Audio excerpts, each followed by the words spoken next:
쳤네요. 설교 제목이 열심을 품으라입니다. 열심을 품으라.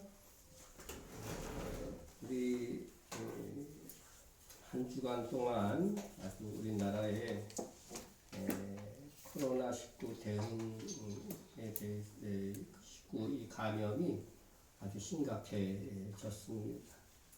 지난 18일자 기사에 보니까 일본 우익 성향의 신문인데도 아베 정부 코로나19 대응 문재인 정부에 배워야 이렇게 기사가 났어요. 잘하고 있다는 거죠, 우리나라가.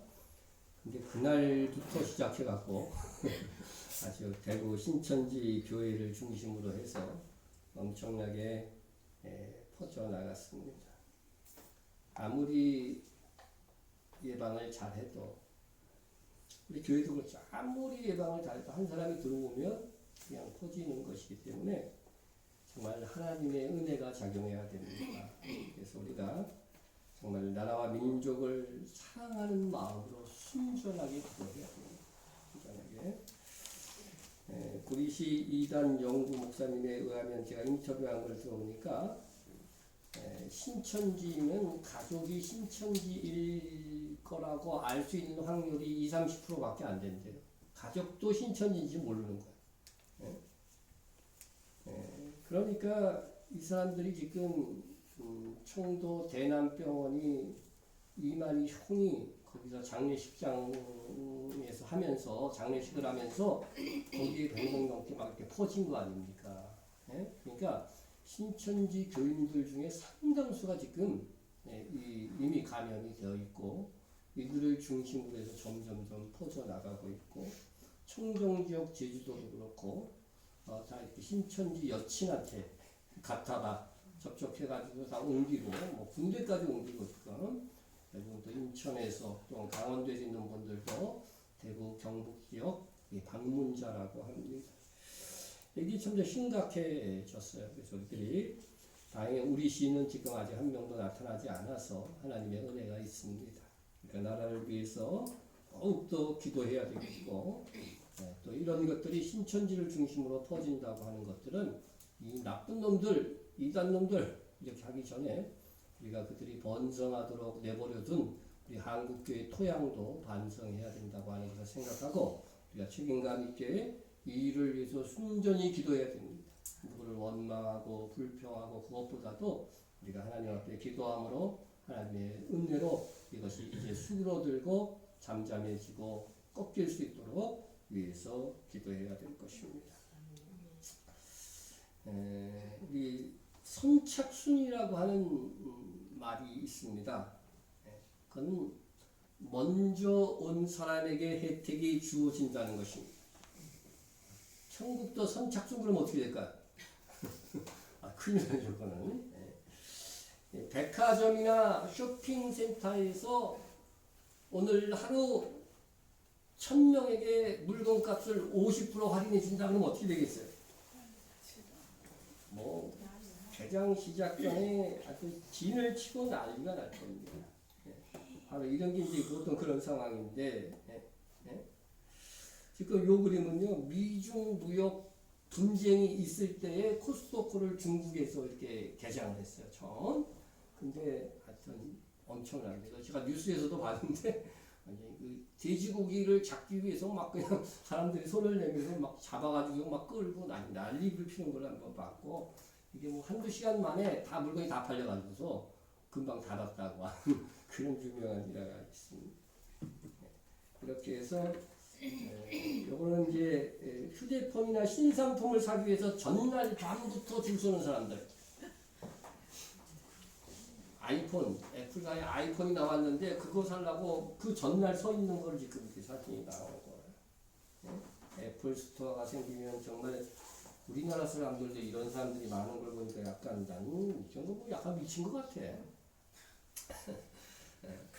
요즘은 밥 한 끼를 먹기 위해서도 맛집으로 알려지면 어떻게 돼요?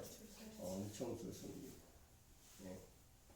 돈가스 한 그릇 먹고자 그 전날 밤부터 줄 서야 먹을 수 있는 집이 있어요. 이 집입니다. 이 집. 유명한 그 백종원 씨가 인정한 돈가스집, 예? 포방터 시장인가? 예, 거기서 하다가 자꾸 사람들이 전날 밤부터 줄 서니까 주민들이 시끄러워서 못 견디는 거예요. 막 민원이 들어오고 그래서 뭐 대기소도 만들고 그랬는데도 시끄러워서 안 돼서 도저히 거기서 장사를 할 수가 없어갖고 제주도로 이렇게 온 겁니다. 지원을 해줘갖고. 이제 여기서도 이렇게 개장 지금도 이렇게 줄 서서 먹는데요. 이 불황에도 여기 줄 서서 줄 먹는다고 합니다. 이게 줄 서서 먹는 거 이 제주도 신문에도 나왔어요. 근데 하다 못해갖고 이 줄 서는 것도 알바를 시켜갖고 돈가스가 9,000원인가 그래요. 근데 이 알바비까지 하면 10만 원짜리 돈가스를 먹게 된다 하는 그런 이야기들이 지금 나와 있습니다. 자, 이렇게 어떤 사람 막 텐트 크게 치고서 막 기다리는데 이게 가만히 보면은요 그 열정, 그 열심만은 참 대단해 보인다. 대단해 보인다. 이처럼 남들보다 뭔가 혜택과 또 맛있는 것을 먹기 위해서는 열심히 있어요. 열심히 있어요. 그러나 열심이라고 해서 모두가 같은 것은 아닙니다. 정말 옳고 가치 있는 것에 열심을 내야 그것이 의미가 있기 때문입니다. 특히 나의 열심이 하나님을 기쁘시게 하며 동시에 그 하나님을 기쁘시게 한 것으로 나도 영원히 빛나고 영화롭게 되는 일이라고 한다면 그것은 그런 일에 열심을 내는 것이 가장 지혜로운 것이겠죠. 그래서 열심보다 우선되어야 할 것은 무엇에 열심히 할 것인가? 무엇을 열심히 할 것인가? 그것이 더 중요합니다. 아인슈타인은 유대인이었습니다. 그가 너무 유명한 과학자이다 보니까 그의 조국 이스라엘에서 연락이 오기를 대통령 좀 하라고 제의가 왔답니다. 대통령 좀 하라. 그때 그는 정중히 거절했습니다. 거절 이유가 이것입니다. 대통령 하겠다는 사람은 많습니다. 그러나 물리학을 가르칠 사람은 없습니다. 얼마나 사람들에게 인정받고 높은 자리냐가 문제가 아니라 중요한 것은 정말 그 일이 내가 맡아서 해야 할 소명의 자리인가 그것이 더 중요하다는 것이죠.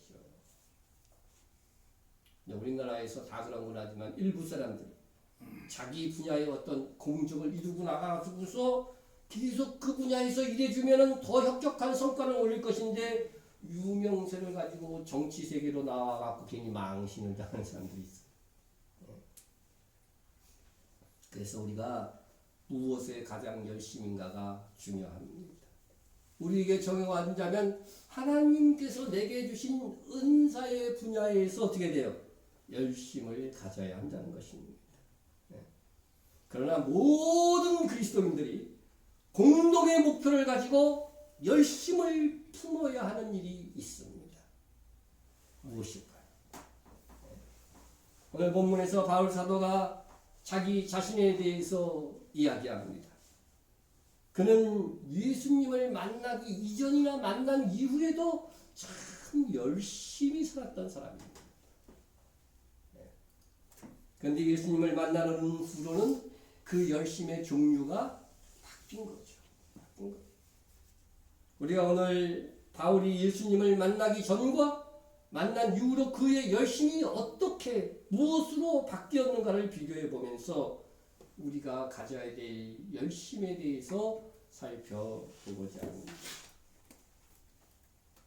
바울이 예수님을 만나기 전의 열심은 그 열심의 주체가 자기 자신이었습니다. 그러나 예수님을 만난 이후로의 주체는 그를 부르신 예수 그리스도이셨습니다.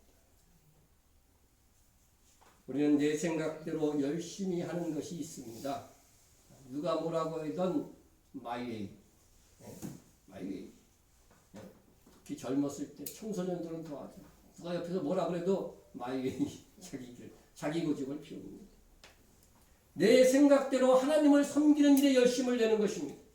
내가 생각하는 것, 내가 좋아하는 것을 하나님께서도 좋아하실 거야 하면서 내 방식대로 하나님을 섬깁니다. 예를 들자면 저는 사과를 좋아합니다. 진짜로 얘기하는 거예요. 예를 들어 얘기하는 거예요. 저는 사과를 좋아합니다. 근데 우리 앞에 김 집사님은 배를 좋아합니다. 사람이라는 게 어쩌면 내가 좋아하는 것도 저 사람도 좋아할 거라고 생각하는 착각에 빠질 경우가 많이 있어요. 그래서 김 집사님이 매일 선물로 매주 배를 사갖고 오네. 떨어질라 하면 사오고 또 사오고 사과 먹고 싶은데 계속 배만 사와요. 그래서 참다 못해. 집사님 그러지 마시고 저는 사실 배보다 사과가 더 맛있거든요 하고 이렇게 얘기를 해줬는데, 그런데도 막무가내로 무슨 소리입니까? 제가 먹어보니까 사과보다 배가 훨씬 더 맛있는데 하면서 배를 먹어야 건강에 좋은 겁니다 하면서 끈질기게 배만 선물합니다. 그러면 저에 대한 열심은 있었지만 그 열심이 저를 기쁘게 하진 못한 겁니다. 이것이 심할 경우는 자기 생각으로 한 열심이 상대방에게는 오히려 피해를 주는 거죠. 저도 그럴 경우 누가에게 이거 선물 줬는데 그 사람이 되게 싫어하는 거야. 그럼 이 사람은 그걸 받아가지고서요 이러지도 저러지도 못하고 불편을 주는 거죠. 바울이 그랬어요. 하나님을 사랑하기 위해서 나름 열심히는 했지만 오히려 그것이 하나님을 괴롭히고 고통스럽게 만들었던 겁니다. 하나님께서는 하나님의 아들이신 예수 그리스도를 믿음으로 받는 구원의 복음이 선포되기를 원하신 것입니다. 그런데 바울은 예수님이 하나님의 아들이라고 믿지 않았어요. 이단이라고 봤어요. 이단. 바울에게는 나사렛 예수를 믿는 것이 신천지 이단이었던 거예요. 그리고는 하나님을 위함다시고 예수 믿는 사람들을 잡아 감옥에 가두고 죽이도록 내어주는 일까지 서슴지 않았던 것입니다. 자기 생각, 자기 기준이 무엇인지 무조건 옳다는 생각, 여기서 벗어나지 못하면 하나님을 위하여 열심을 내어도 실상은 하나님을 고통스럽게 할 수 있다는 겁니다. 그러나 바울은 예수님을 만난 이후로 자기의 열심을 버렸습니다. 그는 자기가 확신하는 일에 대해서는 열심을 내는 장점이 있는 사람이에요. 장점. 확신한 일에 대해서는 무조건 열심히 해요. 그럼 그가 예수님을 만나고서는 주님께서 그건 아니야, 내 뜻이 그게 아니야 하면은 자기 열심을 다 멈추는 거죠. 멈추는 거죠. 자기 행동의 주권을 하나님과 예수님께 둔 것입니다. 그런 자기 건강을 위해서 열심히 기도하다가 기도응답이 뭐로 떨어졌어요? 하나님이 바로 가르쳐줬으면 좋은데 3번씩이나 크게 시간을 정해서 기도했는데 3번째 기도해야 응답해줬어요. 3번씩 정도는 기도해야 되나 봐. 하나님께서 내 은혜가, 하나님의 은혜가 내게 족하다. 그러니까 병 고쳐주겠다는 말이야, 안 고쳐주겠다는 말이야? 족하다 그러니까 지금 상태로 족하다 그러니까 안 고쳐주시겠다는 말씀 아닙니까? 나에게 이르시기를 내 은혜가 내게 족하다. 이는 내 능력이 약한 데서 온전하여 짐입니다. 우리가 다 잘되고 번성해서만 능력이 온전해지는 게 아니라요, 약함 속에 온전해질 수 있다는 거죠. 그러므로 도리어 크게 기뻐함으로, 이게 바울의 반응이에요. 도리어 크게 기뻐함으로 나의 여러 약한 것들에 대하여 자랑하리니 이는 그리스도의 능력이 내게 머물게 하려 함이라. 너는 몸까지 건강하면 어떻게 돼요? 교만해진다는 거예요. 바울도 하나님의 평가니까 정확할 겁니다. 사람이라는 것이 그런 거예요. 너무 많은 것을 받으면요 교만할 수 있어요. 그래서 항상 옆에 뭐요? 꼬꾸라질 만한 걸 하나 두시는 거죠. 이 사람은 좀 의미 없는 사람이라고 막 생각할 수 있는 사람도 들어가 보면 뭔가, 그죠? 아픔이 있어요. 그 아픔을 통해서 오히려 그가 차고하지 않을 수 있게 되는 것입니다. 그는 자기가 생각한 선교지로 가려 하다가도 예수님의 뜻에 따라 자기의 선교지를 바꿉니다. 무시야 앞에 이르러 비두니아로 가고자 애쓰되, 그는 자기 생각으로 선교하는 겁니다. 우리도 마찬가지예요. 이성도 하나님이 주신 거예요. 그냥 하나님이 주신 생각으로 여기 선교지에 가겠다, 여기로 가겠다, 이렇게 비두니아로 가고자 애썼다고 되어 있어요. 그런데 예수의 영이 허락하지 아니하는지라 무시아를 지나 드로아로 내려갔는데 하고 기록하고 있습니다. 예수의 영, 성령께서 허락하지 않는다는 것을 기도하면서 그가 깨달았을 때에는 그는 방향을 돌린 겁니다. 자기의 생각을 포기하는 것입니다. 하나님의 생각, 성령의 생각에 맡긴 것입니다. 열심히 하되 자기가 생각한 지역이 아니라 예수님께서 지시하는 곳에서 열심을 다한 것입니다. 본문 13절을 보면 바울이 예수 믿기 전에 어떤 사람이었는가를 알 수가 있습니다. 내가 이전에 유대교에 있을 때 행한 일을 너희가 들었거니와. 이미 다 알고 있다는 거예요. 교회들마다 다 알고 있어요. 바울이 어떤 사람인지. 하나님의 교회를 심히 박해하여 멸하고. 여러분, 하나님의 교회를 심히 박해하고 멸한 것은요, 교회 입장에서 보면 굉장히 적대적인 거잖아요. 그래도 주께로 돌아오면 어떻게 돼요? 그것이 바뀌는 거예요. 훈장처럼 된다는 거죠. 이렇게 간증거리가 되는 겁니다. 사도행전 8장 3절에서도 사울, 즉 바울이죠. 바울이 교회를 잔멸할세, 아주 남김없이 잔멸할세, 각 집에 들어가. 그 당시 교회는 어디에 있었어요? 집이었어, 집. 그 집까지 들어가서 남녀를 끌어다가 옥에 넘깁니다. 그렇게 기록되어 있습니다. 성경은 대표적인 예로 바울이 스데반 집사를 죽인 주동이었다고 하는 사실과 다메섹으로 기독교인들을 잡으러 원정까지 갔던 사건을 기록하고 있습니다. 대표적인 거 두 개만 기록한 거예요. 예수님을 만나기 전 바울의 열심은 유대 신앙에 대한 열정으로 기독교인들을 박해하는 것이었습니다.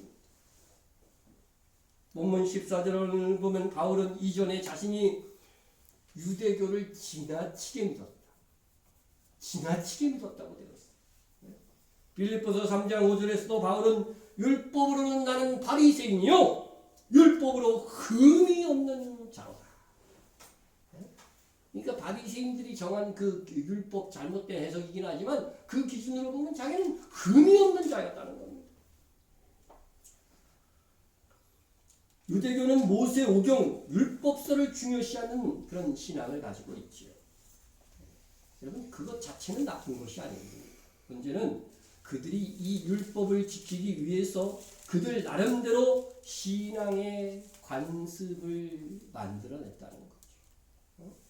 안식일을 기억하여 거룩하게 지키자는 이 계명도요, 이 랍비들은 39가지 추가적인 신앙의 관습을 만들었는데 안식일에 짐을 운반하는 것, 끈을 메고 푸는 것, 불을 켜는 것 등등을 하지 못하게 했습니다.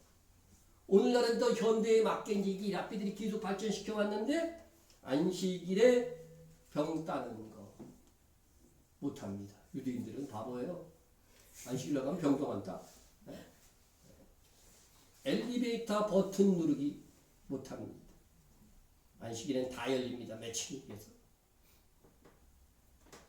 전기 코드 있잖아요. 네? 무슨 포트 물 끓이기 위해서 전기 코드 꽂는 것도 안 돼. 안식일 전에 다 꼽아라 그래갖고. 그렇게 규정하고 있어.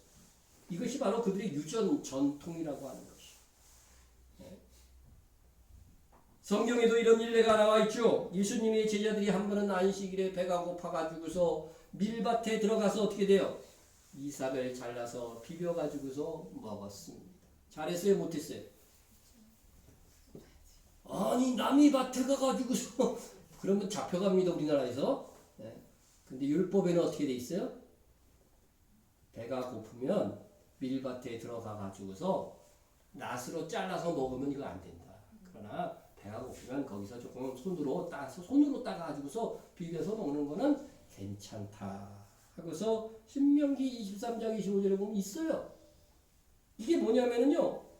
하나님께서는 같은 믿음을 가진 사람들끼리는 그 정도는 서로에게 간용을 베풀고 격이 없이 지낼 정도가 되어야 된다는 겁니다.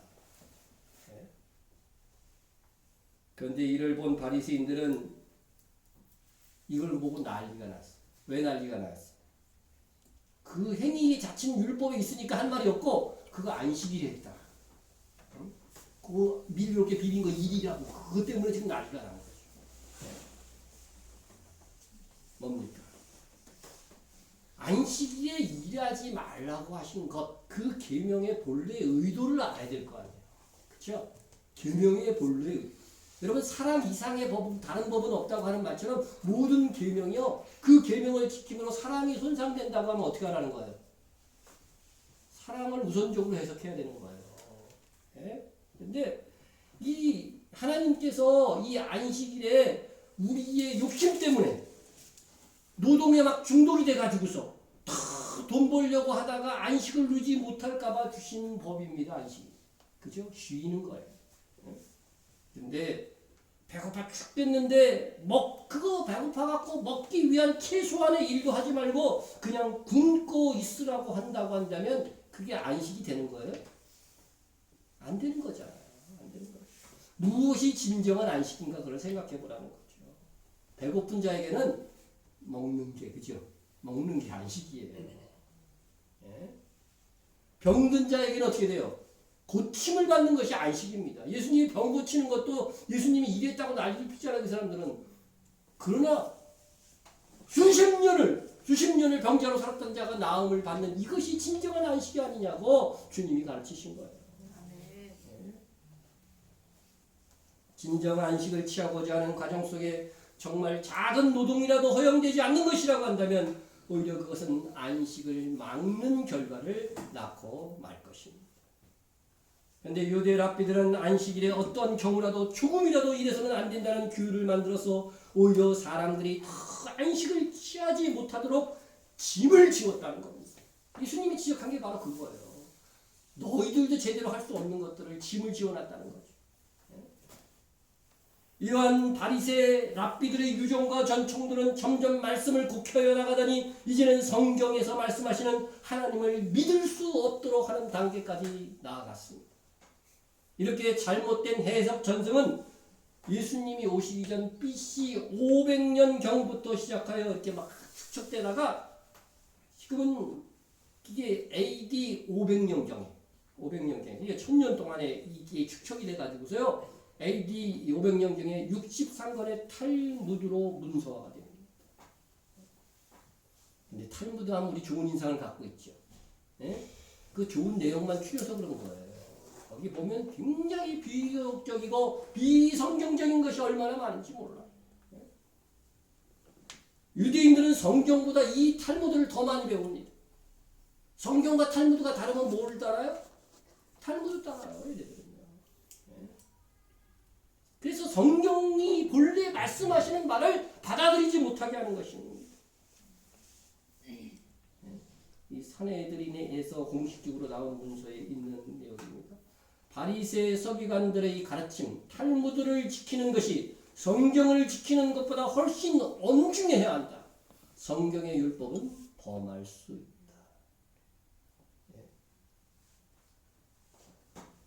율법을 철저하게 지키는 것에서 시작된 전승 유전들이 이제는 오히려 탈무드를 지키기 위해 성경의 율법을 어겨도 된다는 해석에까지 이르는 것입니다. 이것이 현재 산헤드린 공회의 공식적인 가르침입니다. 예수님을 십자가에 못 박은 데 내어준 이 산헤드린 공회가 이제는 하나님의 말씀까지 범할 수 있다는 데까지 나아간 것입니다. 탈무드에 실린 비성경적인 비윤리적인 내용을 몇 개만 보겠습니다. 저는 수도 없이 이렇게 봤습니다만 대표적인 게 이거더라고요. 오직 유대인만이 인간이다. 탈무드에 의하면 이방인인 우리는 뭐예요?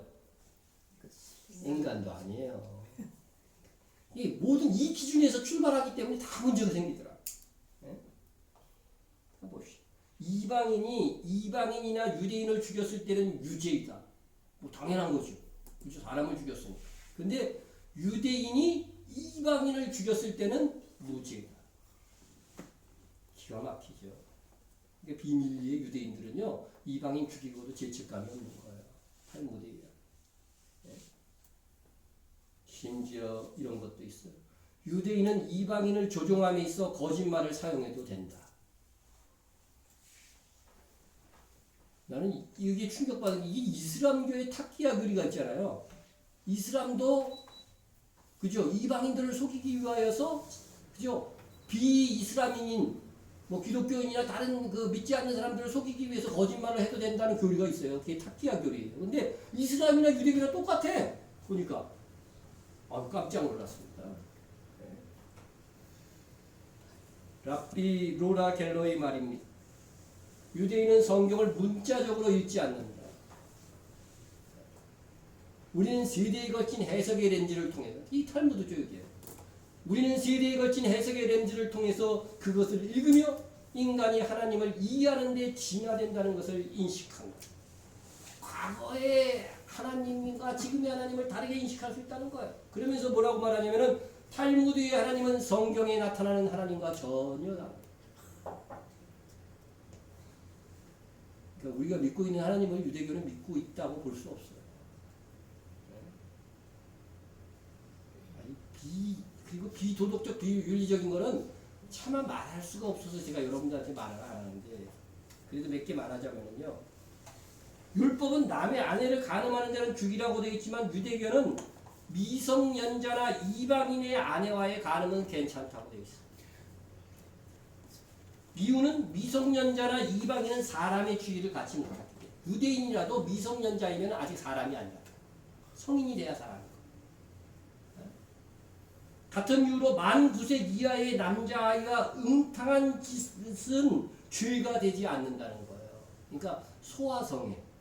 여러분, 왜 이스라엘의 동성애가 범람하고 국민의 10%가 동성애자인 거를 여러분 아셔야 돼요. 이유가 있어요, 이렇게. 왜 만 9세 이하의 남자아이가 음탕한 짓을 해도 죄가 되지 않느냐면요.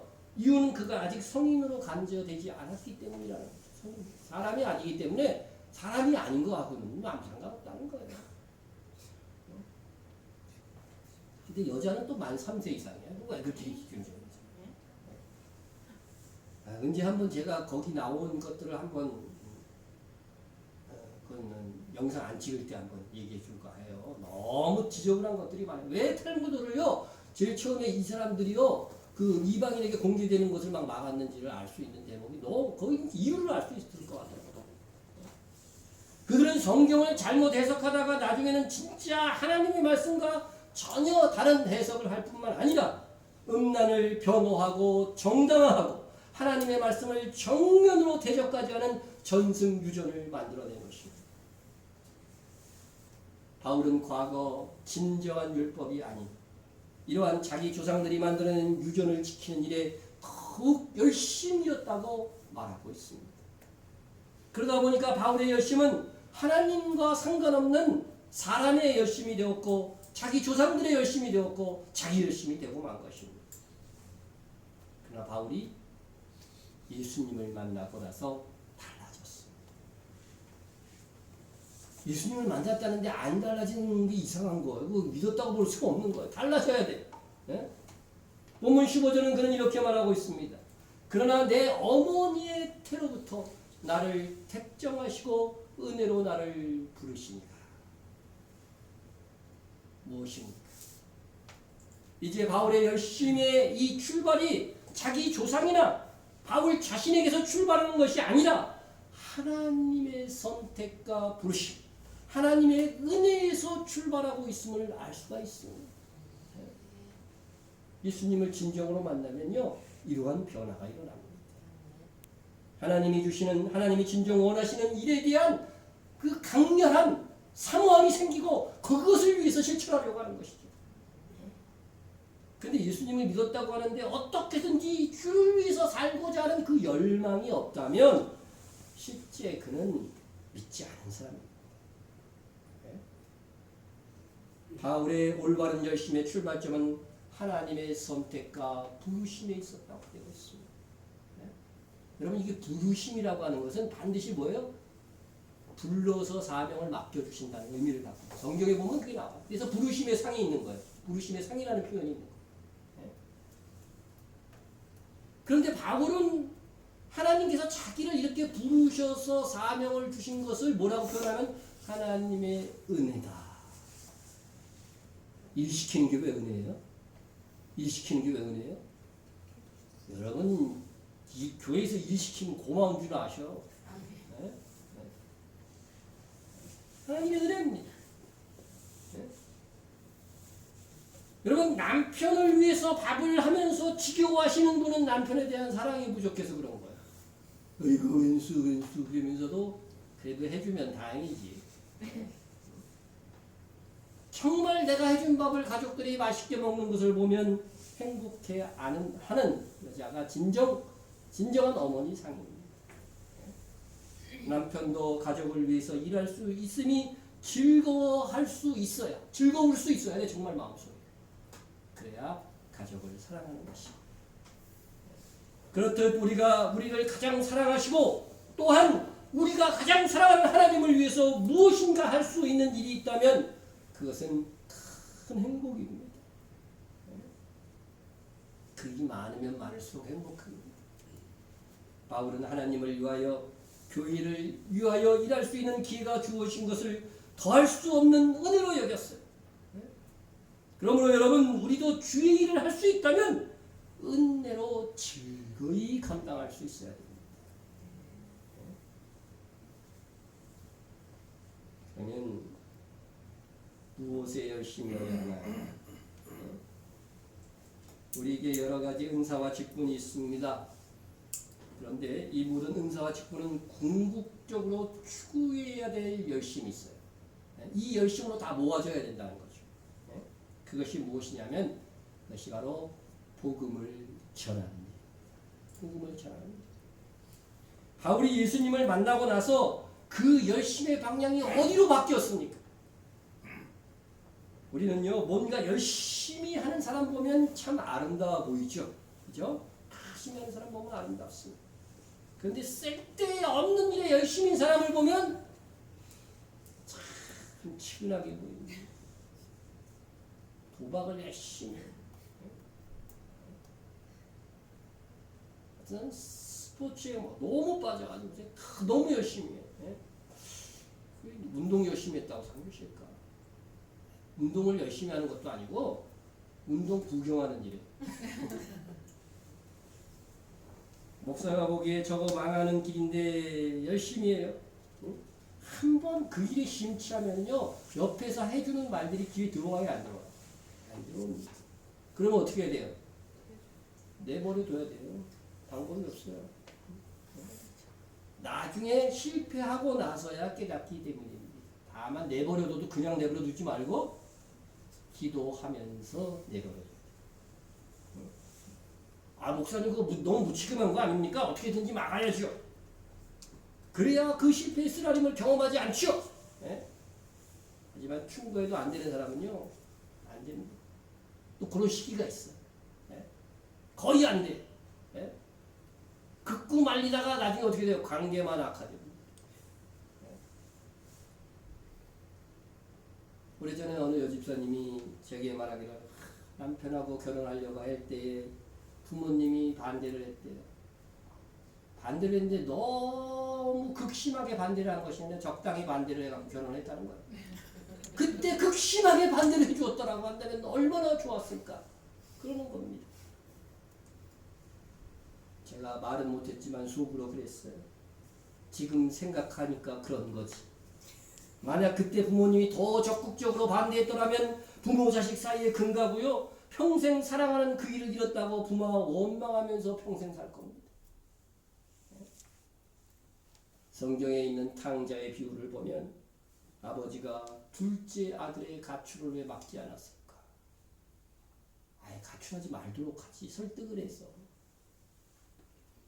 나가서 쫄딱 망할 것을 알고 계시는 아버지가 왜 둘째 아들의 가출을 막지 않은 것입니까?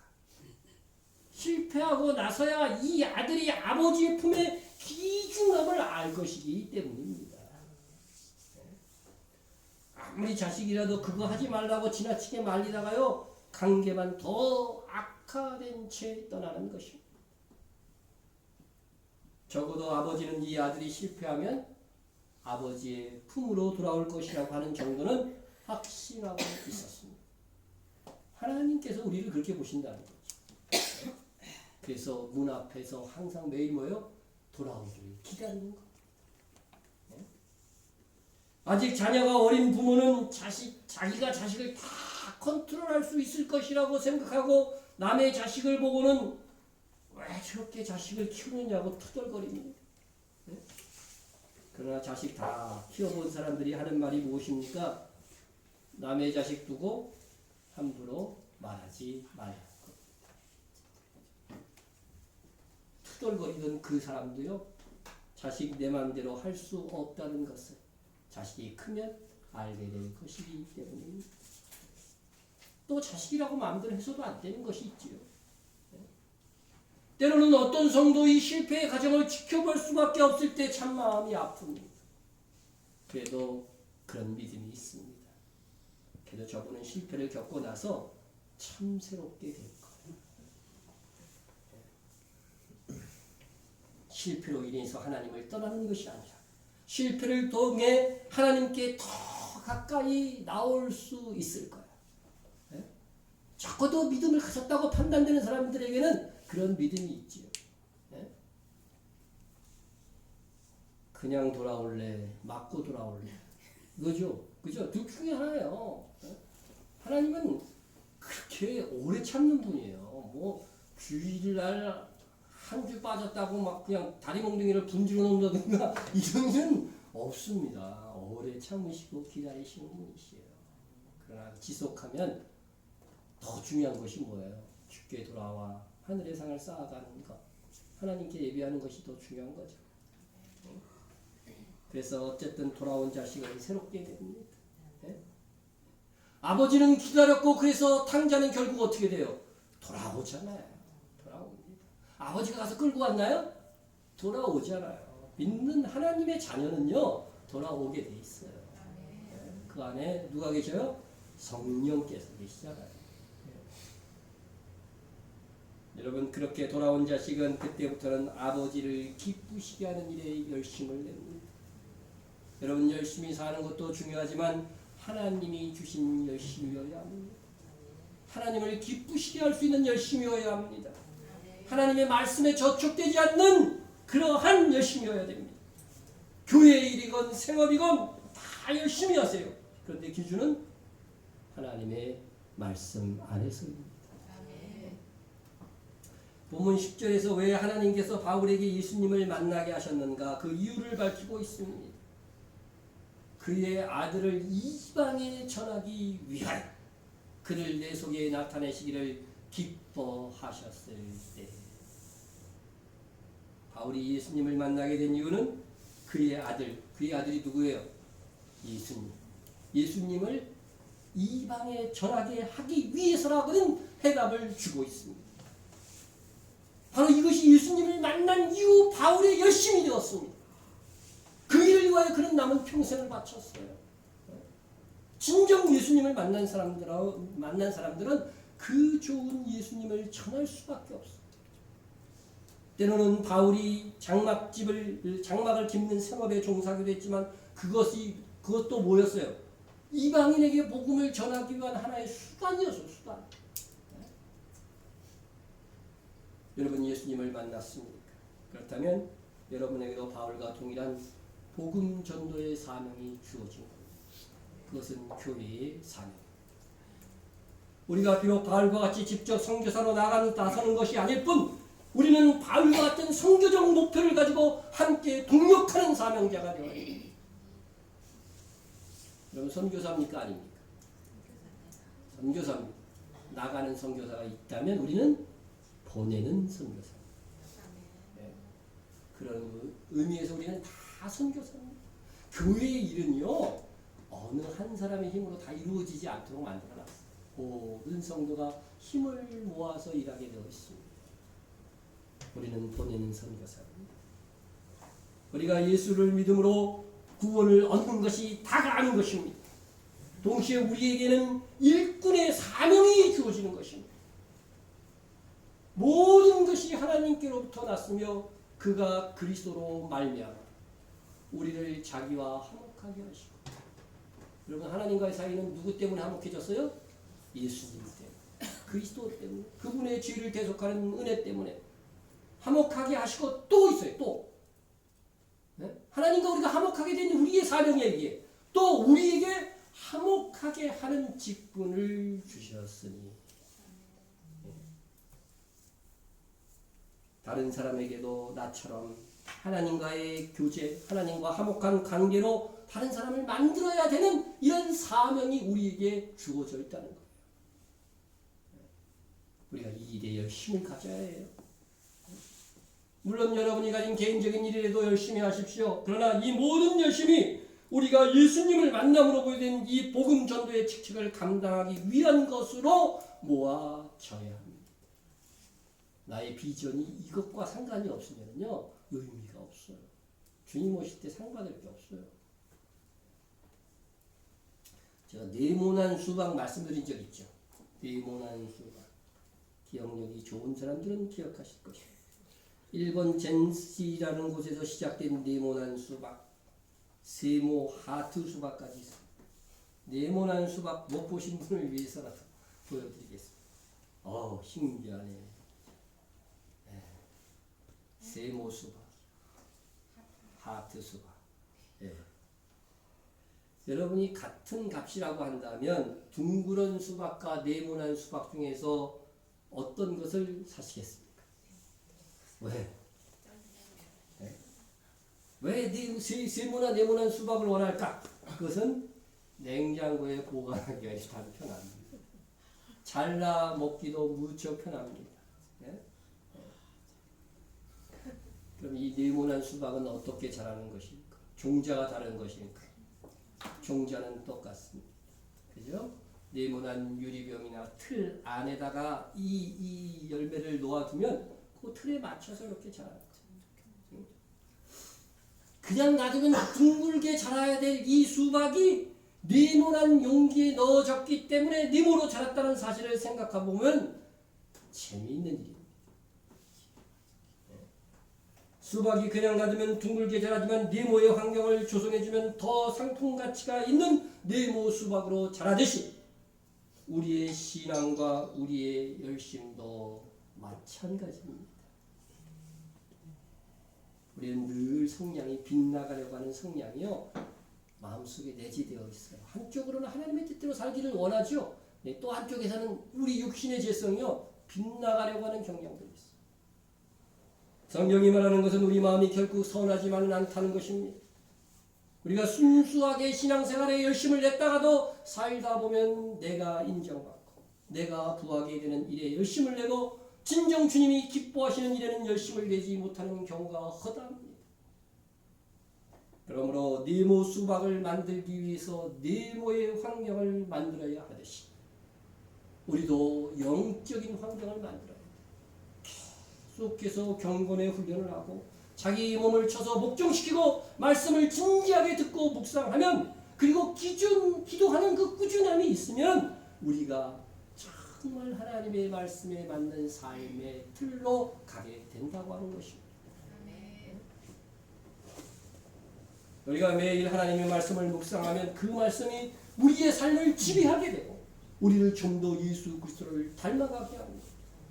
그러면 우리의 행동도 하나님을 기쁘시게 하는 일에 더욱 열심히 솟구치게 될 것입니다. 여러분 그냥 마음이 변하지 않냐고 강압적으로 하는 열심은 어떻게 돼요? 오래 못 가죠. 그죠? 기도를 해도 무슨 내가 정말 마음에 기도해 줘야겠다는 깊은 마음이 없이는 몇 번 기도하다 끝나요. 근데 내 중심이 변화돼요. 정말 내가 예수의 마음으로 가득 차면은요, 그 행동은 저절로 나왔죠. 오늘 특별히 여자에 비해 적은 수지만 남자 성도들에게 말씀을 드립니다. 남자 성도들 좀 흔들어 좀 깨우세요. 항상 졸고 있어요. 남자들 중에 명목상으로는 가장인데 믿음으로는 가장이 아닌 분들이 참 많습니다.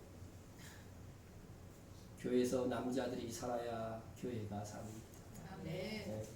남자들이 헌신해야 교회가 삽니다. 네. 늘 남자들이 변명하는 말들이 기도는 여자들이 주로 하는 거예요. 새벽 기도에도 불행히도 여자들만 나옵니다.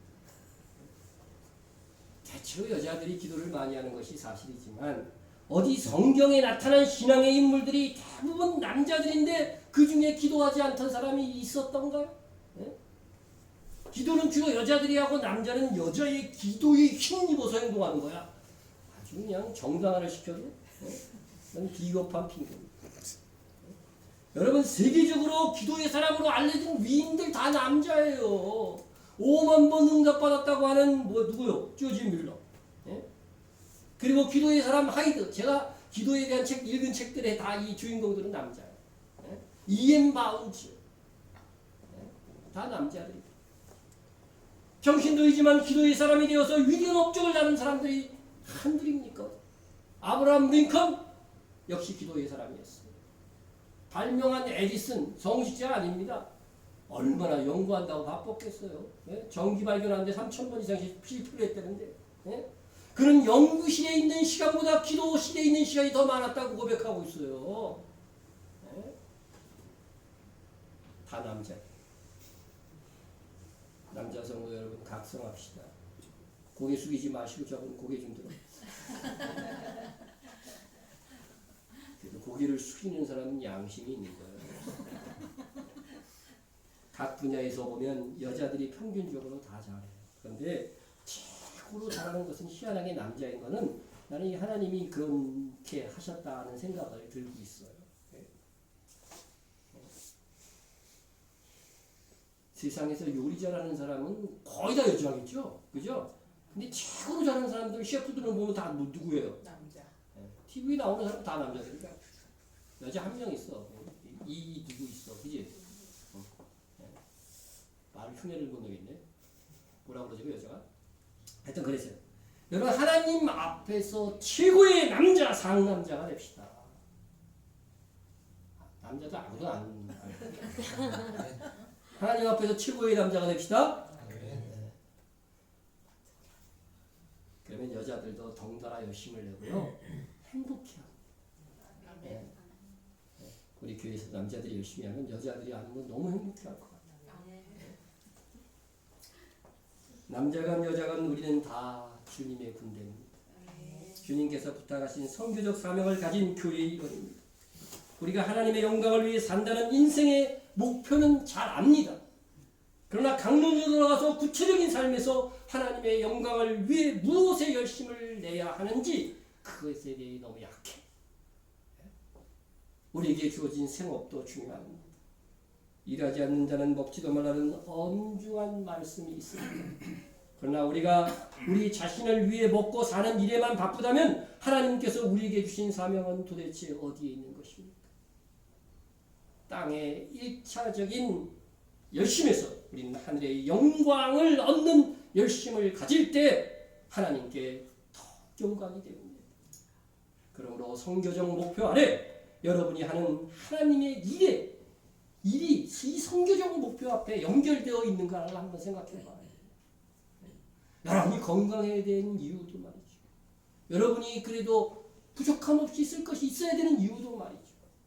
선교적인 이 일과 연결할 수 있는 정당성이 있어야 돼요. 다이어트 왜 하세요? 다이어트 하시는 분? 수영장 가려고? 여름에 해수욕장 가려고?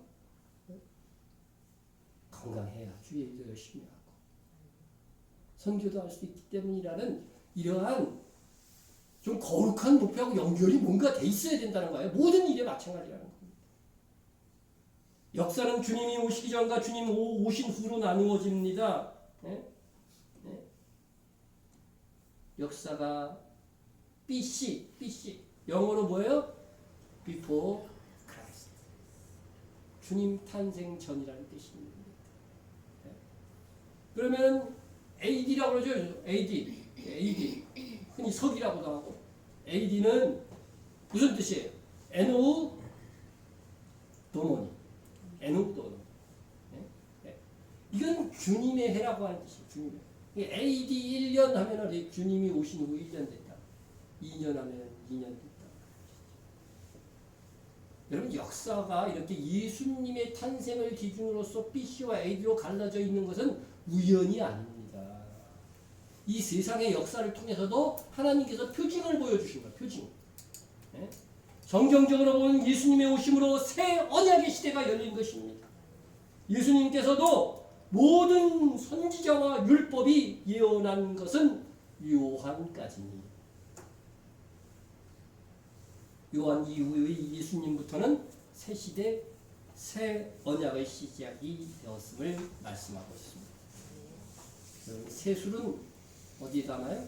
새 부대에 담아요. 우리가 해야 할 일들 중에 새 시대, 새 부대에 담아야 할 것이 무엇이겠습니까? 먹고 마시기 위해 일해야 하는 것은 과거나 오늘이나 똑같습니다. 그러나 예수님의 오심으로 시작하여 이방의 복음이 전파되게 될 것이라고 하는 사실입니다. 이 우리의 궁극적인 사명이 되어야 합니다. 이것은 이사야 선지자가 대표적으로 예언해 주었습니다. 내가 또 너를, 여기서 너는 누구예요? 예수님을 예언한 거, 메시아를 예언한 겁니다. 내가 또 너를 무엇의 빛? 이방의 빛으로 삼아 나의 구원을 베풀어서 땅 끝까지 이르게 하리라. 이런 말씀이 있는데도 유대인들은 뭐예요 지금도? 자기들만 믿는다는 거야. 유대인만 사람이라는데 뭐. 그런데 분명히 성경에 뭐라고 말하고 있어요? 예수님을 통해서 그때부터 예수님이 이 땅에 오심을 통해서 이방으로 뭐가 나간다고요? 복음이 전파된다는 거예요. 구원의 복음이 전파될 것을 선지자는 예언했어요.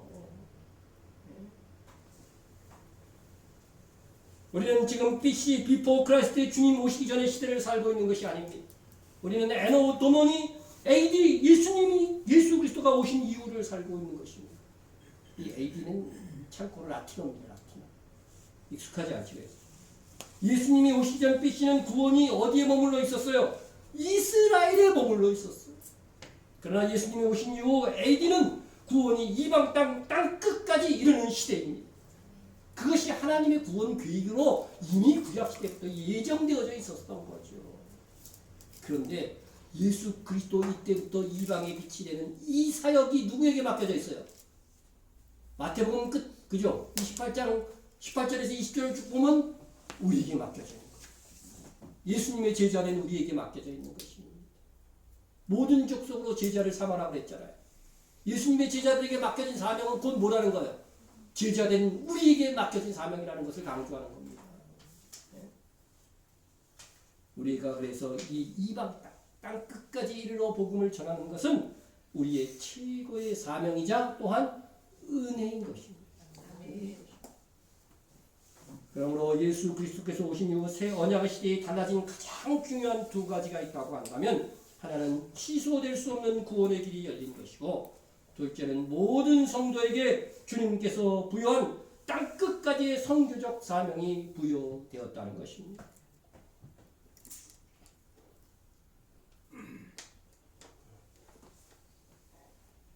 여러분 고린도전서 15장 58절을 보면 이런 말씀이 있습니다. 주의 일에 항상 더욱 힘쓰는 자들이다. 이는 너희 수고가 헛되지 아니할 것임이라고 말씀하고 있습니다. 여러분 예수님께서 이 고린도전서 15장은 예수님께서 다시 오실 것, 예수님이 다시 오실 때 부활될 것을 다루는 장입니다. 그 모든 것을 말씀하시고요. 그것을 믿는 자들에게는 뭐예요? 항상 주의 일에 더욱 힘쓰는 자들이라. 그러면 너희 수고가 헛되지 않는다는 건 뭐예요? 계시록 22장 12절에서 말씀하시지 내가 속히 오리니 내가 네게 줄 상이 있어. 내가 행한 대로 갚아주리라. 바울의 생애는 예수님을 만나고 이방 땅에 복음을 전하는 것으로 되어졌습니다. 바울의 선교 사역이 성경에 기록된 것은 이 복음을 땅 끝까지 전하는 사역이 바울 한 사람의 사명에만 머무르는 것이 아니라는 것을 밝히기 위한 것입니다. 선교는 선교사만의 일이 아닙니다. 우리 모두의 일입니다. 여러분들이 주보에 실린 여러 선교지와 선교사들을 거의 매일같이 기도하며 그 이름이 애워질 정도가 되어야 돼요. 몇 분이나 안 보고 기도할 수 있는지 모르겠어요. 처음에는 보고 기도해야지, 그죠? 이렇게. 안 보고 기도할 정도가 돼야 됩니다. 적어도 선교사들의 기도에 제목돼요. 그래야 여러분들이 선교에 동참하고 있는 거죠. 그러면 주님 다시 오실 때 분명히 칭찬받을 겁니다. 제가 돈 드는 일 얘기한 게 아니에요. 네? 우리 다 같이 예수님께서 우리에게 남겨진 사명, 땅끝까지 영혼구역 사역을 위해서 헌신하고 기도하는 우리가 됩시다. 충성으로 기도합니다. 하나님 보시기에 합당한 목표를 정하고 열심을 내는 자가 되도록 우리가 사람의 열심이 되지 않도록 기도해야 됩니다. 두 번째는 전도와 선교로 하나님께서 기뻐하시는 열심 있는 그런 교회가 되도록 기도해 주시고요. 이스라엘의 회복과 선교 사역을 위해 밖에 속에 있는 성도들을 위해서 기도해 주시고 나라를 위해서 기도하는데 특별히 코로나19가 하나님의 은혜로 끝이 될 수 있도록 주여 긍휼한 마음을 가지고 기도해야 될 것입니다.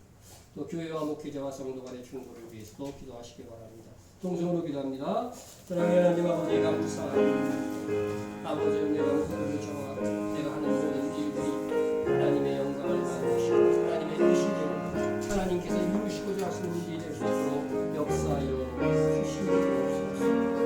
항상 나에게 간섭하여 주시사 말씀의 믿음을 주시옵시고 하나님을 향한 열심의 열정을 보옵소서. 우리의 전도와 선교로 하나님께서 기뻐하시는 열심 있는 우리 주신 교회가 될 수 있도록 함께하여 주시옵소서. 힘들이고 다른 일들도 있습니다만 이 일에 힘을 쏟아 아버님의 달리는 날에 채찍을 가르시 우리에게 채찍을 가하여 주시옵시고 아버지 더욱더 큰 열심으로 더욱더 많고 큰 아름다운 선교를 감당할 수 있게 하여 주옵소서. 아버지 하나님 이스라엘 땅에 주님의 전파를 주옵소서. 그 땅을 해주시옵소서. 우방 땅 여러 곳이 있습니다. 중국과 러시아와 필리핀, 우리나라, 뉴질랜드 그리고 탄자니아 이기까지 케냐 이기까지 복음이 힘써 전파되어 주시도록 주여 함께하여 주시옵소서. 밖에 속에 있는 성도들이 있습니다. 아버지 그들을 함께하여 주시옵소서. 깨어나게 하여 주시옵소서. 아버지 주님을 사랑하면서 기쁨 속에 즐거워하며 박해를 견디게 하여 주옵소서. 나라를 위해서 기도합니다. 이 나라가 얼마나 많은 아버지 감염자들이 있는지 이란 종파를 나여서 아버지 하나님 저들을 심판하고 계신다. 그 중에서도 이 나라를 보호하여 주시기 원합니다. 우리의 믿는 자들을 보호하여 주시옵소서. 이로 인하여 믿음이 약해지지 아니하도록 주여 계시옵소서. 아버지 하나님 우리 목회자들 성도들 아버지 깨어있는 자들에게 깨어있는 목회자들 특별히 약한 성도들에게 용기를 내게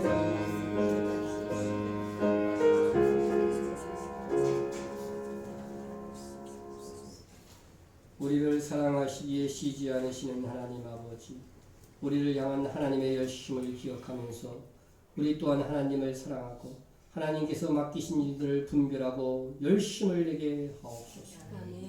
나 중심의 삶에서 나를 위해 신앙생활을 해온 것이 있다면 이제는 성숙된 신앙으로 하나님께서 은혜로 주신 가정과 교회와 나라와 선교를 위한 일들이 중심되게 하옵소서. 하나님의 사랑을 알고 하나님 일에 열심히 내는 것으로 즐거워할 수 있는 우리가 되게 하옵소서. 그리하여 주님 다시 오실 때 주님의 말씀을 통해 명하신 일을 이만큼 했다고 자랑할 수 있는 우리가 되기를 원합니다. 예수님의 이름으로 기도드립니다.